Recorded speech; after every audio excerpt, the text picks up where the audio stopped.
Mheshimiwa Getere. Nakushukuru Mheshimiwa Spika. Mheshimiwa Spika, kwa umri wa kuishi tembo ni miaka 60 mpaka miaka 70 na kuendelea. Na kwa kuwa hatuna uwezo wa kuvuna tembo kwa kuwaua, je, ni lini serikali itaanzisha uzazi wa mpango kwa kuzuia tembo kuongezeka?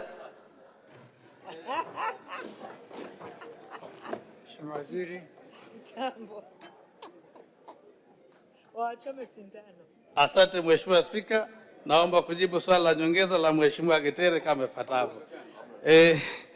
Mheshimiwa Spika, ni vigumu kuzuia wanyama ambao wanazaa, ni vigumu. Kwa hivyo kuongezeka kwake kwa sababu ya kizazi, naomba tuvumilie tu.